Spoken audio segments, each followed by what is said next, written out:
Good morning to our millions of viewers here in Nigeria, the continent, and all around the world. This is the Morning Brief, August 5, 2026. I am Kelly Egiga. And I'm Jeffrey. On a lot of urgency, if you will. I'm just thinking about that. There's a lot of things I would like to do before the year wraps up, and I'm trying to race against that. There was January all the way to July. Maybe it's typical Nigerian mentality for some of us, but we have to do what we have to do to make sure we meet all the goals. But thank you for joining us. As always, we're broadcasting live from Lagos, Nigeria, our nation's commercial nerve center, and right here on Channels Television is our global headquarters. Kelly, before we get into some of the things we want to talk about and get the show going, I'm really concerned about this Calicut bishops and the back and forth within them and the presidency. The one that really concerns me, look, there are things you can say in your private spaces with your friends or with whoever you want to talk to, but as soon as you come to public spaces, like social media is public, television is public, the pages of newspaper is public, radio is public, so we have all of these public spaces. So what I see in terms of the remarks of some persons who are using certain words against eminent personalities in Nigeria is very, very troubling. Now, if there is, with greatest respect, any regular random person would respect saying things, I may not pay attention to it, it's really none of my business. But when people you feel that should know better begin to use words and description to describe someone because they do not like or they don't appreciate their point of view, it's very distasteful and it's very, very painful to see and watch. Whether it's the cardinal or the sultan or our very Nobel laureate or Inca, or some of these men who have achieved a lot, they may say things or do things that you may not agree with. There's a civil way to have a conversation. There's a civil way to disagree. On social media, some of you curse me out, some of you commend me. I will never reply. I'm not that guy because I'm very focused. I know what I'm doing. I understand what I'm doing. We may not always be right, but when you come to public space, there's a language. There's a candor. You can't be uncoached, you can't be irresponsible with the way you use your words. I disagree with the president on a lot of things. I disagree with the government. It doesn't matter whether it's a PDP or an APC government. I disagree with lots of governors. But you mind how you use words, the choice of words. In fact, some of the words I have seen being used on some eminent personalities, clerics especially, clerics. I can't even repeat it on television, and it's very, very shameful that certain persons who should know better cannot contain and constrain themselves when it comes to the use of language. I think it's irresponsible and has to stop. Jeff, I think that also reflects the society that we have created. I totally agree with you. And the interesting thing is sometimes, we also posted a video just yesterday on Sunday, and it got a lot of traction. I'm not going to give us details, but sometimes the fact that the average Nigerian will not even take his time or her time to look at the interview from the start to finish. Perhaps one person picks a snippet of what was said, and then there you go with the opinions and abuses and all of that. And so it's a reflection of the society we have created. Yes, on this table as well, we have criticized the government of the day and previous administrations, but there's a language to use. Where people who pride ourselves as people who have virtue, who have values, who have culture, who have some sort of heritage. But it looks like all of a sudden we're throwing all of that, out of the window and all of that. So we have to sit back sometimes. I've seen the controversies, I've seen the responses, in fact, even from the government officials. And the Dari has made his comments about the position of the bishops and all of that. But I think we have to be careful so that we do not things don't get out of hand, especially because we are a few months to an election, and we're indeed hitting up the politics so really badly with the kind of things that we say online. I think some people will say, no, what, it's my view, it's my opinion, but you must be careful because your opinion could be considered or misconstrued. So that's why you have to be careful with your choice of language and your words when you post. Yes, there's the freedom of expression. Yes, you're allowed to express yourself, but I think that we should also have some sort of boundaries, when we do that. Some people will never learn, and I don't always. There are two people. So that I don't forget. I don't argue with someone who has no value for his life. I don't argue with somebody who I know I'm wasting my time. So when we say these things, as I said, we're not talking about any regular, with respect. Everybody is a creation of God, so we have to respect them. But there are certain persons, there's a way I will talk, even about what I disagree with. You'll be disappointed in terms of the choice of language. And I will never use those kind of language in public. It's not going to happen. As I was talking, Kelly, I saw somebody, I'm not going to call the person's name, I'm looking at our YouTube channel. The person said, if you talk anyhow, you collect anyhow, regardless of your personality. That's irresponsible. That's not what we're talking about. You can disagree.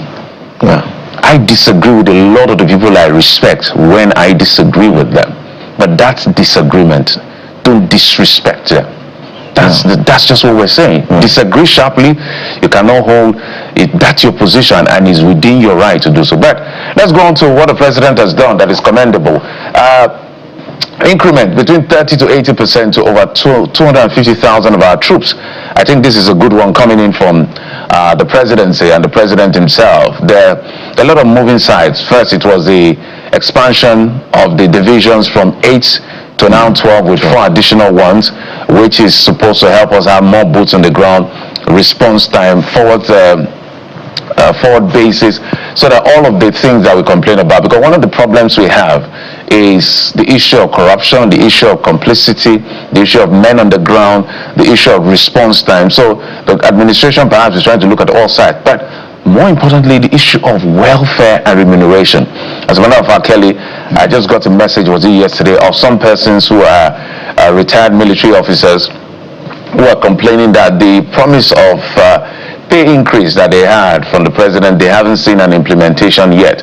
So they want to make a case out of it. Hopefully can host them. So I was surprised to see, it was like almost a coincidence. Same day, we now see that the president has said, look, from the generals, Major General, Lieutenant General, Brigadier General, and the generals, I think a 30% increase, and then the colonels and the rest, I think about 50%, and then the lower cadre about 80%. So kudos to the president, kudos to this approval. Whether it's for political reason or not is not important to me, because we know that during election a lot of promises are made, a lot of increment can happen. That's why people, unions and comrades, this is when they make their cases known, whether it's ASU, medical doctors, everybody who can make a case. Because the way the politics is played, now that they are desperate for votes, if you don't put them on the edge, and you may not get anything after the election. So it's almost like a recurrent decimal that we're used to. But particularly, Kelly, I did host a session, I talked about it the other day in Abuja, which is why I went to Abuja. And I said, I think it's counterproductive. It is planning against yourself. If you go and give a man a gun who has said, I am ready to die for my country, which is one of the most honorable thing to do. I don't think anybody will say, I want to die for Nigeria because of money. I don't think so. So if they chose that, if they made that choice, which a lot of Nigerians may not be able to make, I think anything less than 300, 400,000 as their minimum pay is not worth it. So I don't know what the minimum is. We're going to find out that, but I commend the president on this, and I hope that this is going to be implemented as quickly as possible. Whether this is political or not, I don't care. The most important thing, so the wage bill has increased now from 600 billion to about 900 billion. I think it's worth it. I support it.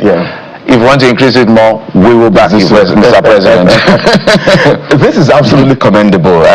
Yes, I know the critics would always come from Mr. President, but it's commendable. The issue of welfare of those at the front lines is something we have hammered over and over again as a network. And so to see this, yes, the timing, some would question it, but I think it's commendable. The implementation date we hear is September 1, according to the statements by Bayo Ononuga. So we hope to see this, and we hope that, because some of these military guys, some have lost their legs, some have lost their hands, amputation. It's maybe one part of their bodies is being amputated and all of that.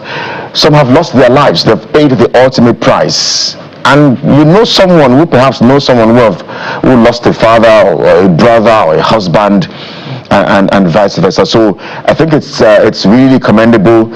I know there are some sort of question marks. Some have said, no, why don't you do this for the police as well? The police is perhaps the oldest security agency. They deserve more of this kind of welfare. Some say, the reason is also that if you do this, it means that you're also maybe pushing the army to continue with the issues around internal security and all of that. But I think it's commendable. Some people say it's one step at a time. So let's hope that after this, we'll see more of this increase in the package and welfare of those at the front lines, especially because a lot of things have played out. I mean, if you see the bizarre conditions these people serve, I mean, if you go to the north, for instance, and see where these people are made to sleep, what they are made to eat, we sit at the comfort of our houses and we have 3 square meals, but that's not the case for the average military personnel. So this is commendable.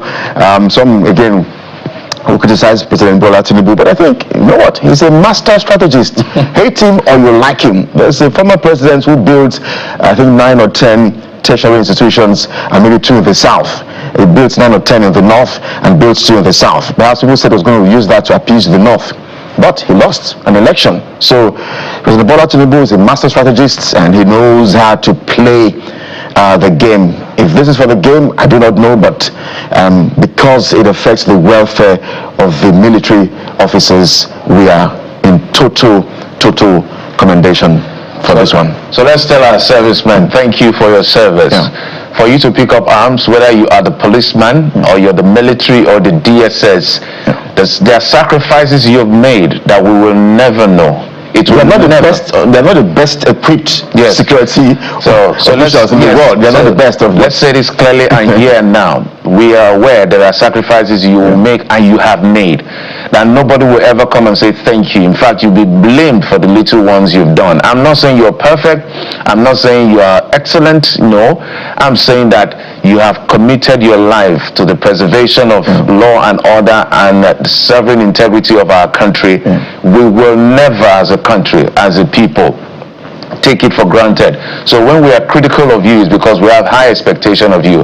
And so we're joining every Nigerian who is of goodwill to commend the president and ask that if more can be done for you, let it be done. You deserve more in terms of your pay, in terms of your welfare. When you retire, you should have a great life.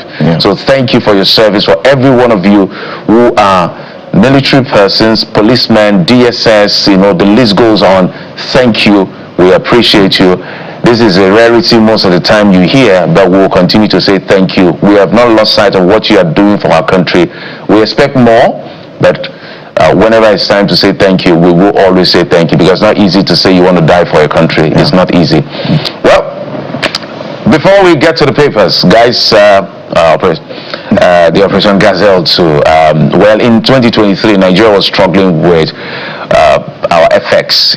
Sometimes you get import licenses. I didn't have the foreign exchange to be able to back this import. Our reserve was low. Well, that's commendation to this president. I think they've done well in terms of that. So that's why I'm even wondering why they went for Operation Gazelle. We're going to look at all of this. So for those of you who may not understand what I may be talking about, under President Muhammadu Buhari, there was a time we took a facility, I think, from Afrexim Bank for about $3.4 billion in terms of cash for crude.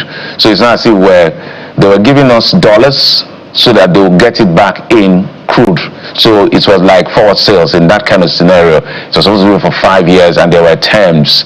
That was for FXR creation. Now the federal government has gone back to say they are refinancing it.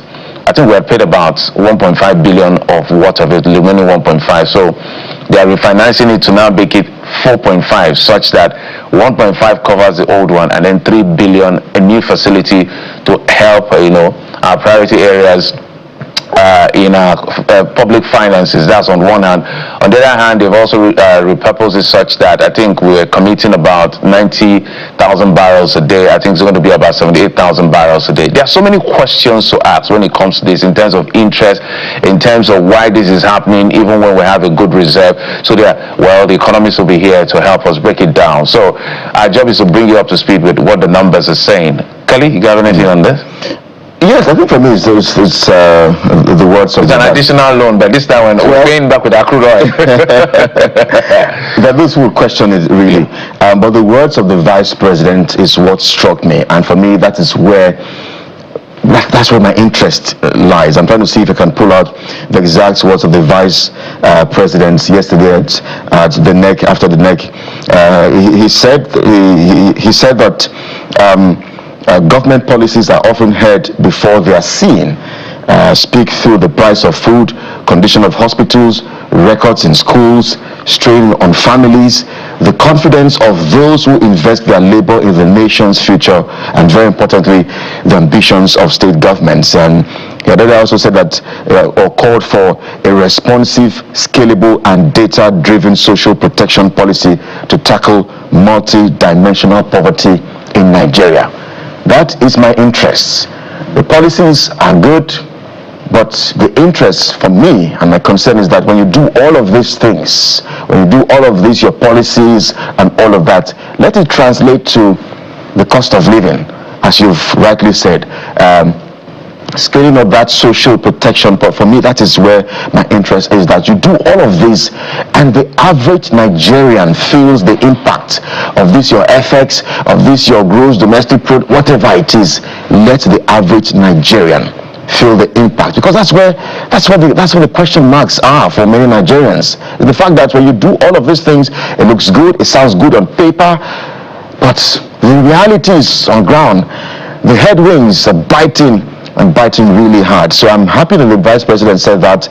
He said it with the responsibility of chairing that committee. I hope that they get to see this through. Jeff. Yes, at the end of the day, one of the questions we're going to ask is the interest on this. I don't know, maybe between 9 to... There's a way these things are calculated. It's not an all-commerce conversation per se, because it's technical when it comes to these finances. So we're going to query all of that with the economists who will join us later on the show, because this is our future. This is like, we don't have enough FX, or we need some money. Take our crude, give us the money, and refinance. And it's a bit technical, but we'll try to break it down and help you understand what exactly this means for you and I, because it's your money, it's your crude, it's all of us, future Commonwealth. The people who are employed to do the work for us are the ones doing this. And I think this government needs to be a lot more transparent when it comes to public finance, because sometimes the more they explain, the more people doubt them. That means there's no clarity. We'll take a break, and when we come back, Igor Akrea will join us to help us make sense of what the papers are dealing with. Stay with us.